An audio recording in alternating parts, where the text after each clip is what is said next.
My name is Njagi. I'm the chairman of the Kenya Publishers Association and the treasurer of APNET, and a very proud member of APIF.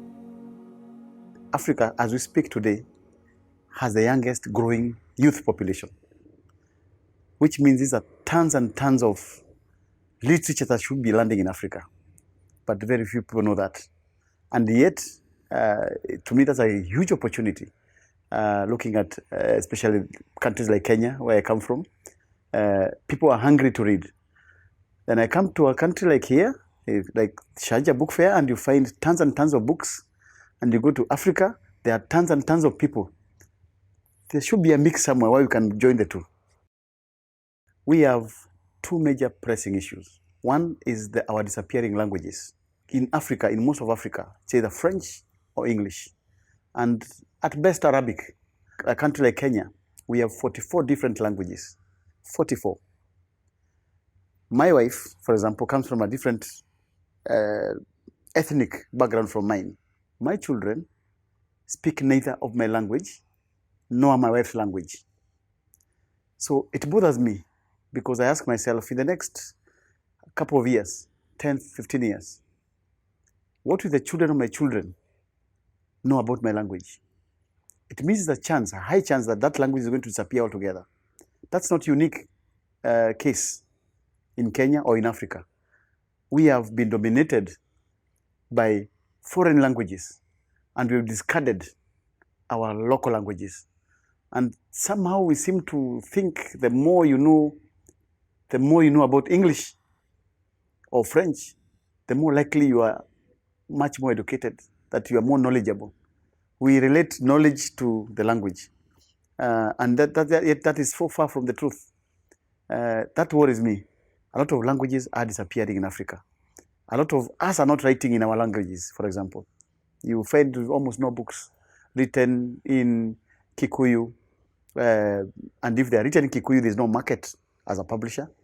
And as a publisher, I look for market. So I'll follow where the market wants. You talk about Kikuyu, nobody even knows what Kikuyu is. So why do we allow that imbalance? That really bothers me a great deal. It's important because if you lose a language, if you lose your language, you lose your identity.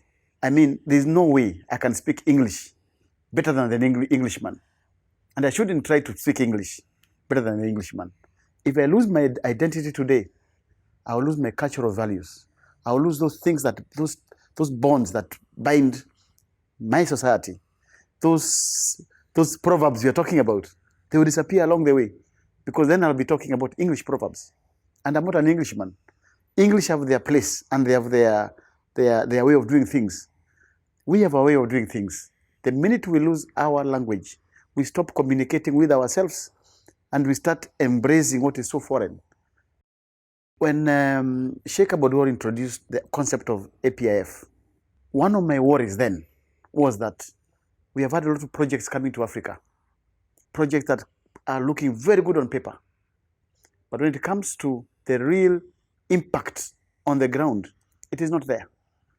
APIF is an African-led project implemented by Africans. For who? For Africans. So the solution to the problems that we are trying to solve are within us. And APIF gives you measurable impact and over a very short period of time. We don't have to wait for 10 years to see, did this project help anybody? The projects of APIF are direct impact, very direct impact.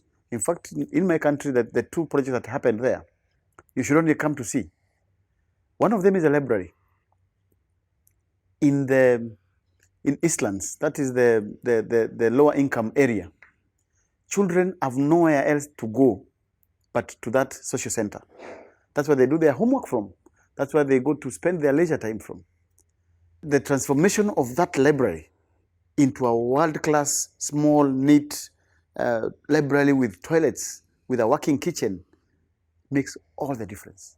And for the children from there, you should see them. I mean, they line up on Saturday morning. I went there on a Saturday morning and actually a tear rolled down my eyes because I kept wondering, so there's this part of the world that really requires us to come in. And The way we came in was a small way, but the change and the impact was huge. When I was made a committee member in the APIF, we got tons and tons of documents to go through. And openly and above the board, we chose what we thought were projects that can really solve the problem, address issues in each or different kind of setting in different kind of countries. My most rewarding time was to see that project start, that project end, measure the expectation, then you can see the real results for your eyes. The fact that we have been able to touch lives, really touch lives. Most importantly is to speak to the actual people who benefited. Kakuma camp, this is a refugee camp in northern Kenya. And APIF came in to assist the library. These are children from Somalia, from Sudan, who have nowhere else to go. And they spend their day either loitering within the camp or just hanging around, adults. But when we, as IPF, assisted them to get the library going, you should see the difference in their lives. Some did not even know English at all. Some taught themselves English from those the books that were delivered there. So to me, I've seen real change. Could be small, and I ask myself, what would happen if this was taken up, even by governments, and it is upscaled to ensure that, we are doing something that is happening and you can see it, and there is no story about it, and it's being implemented by people on the ground who know the situation on the ground. It can't be any better than that.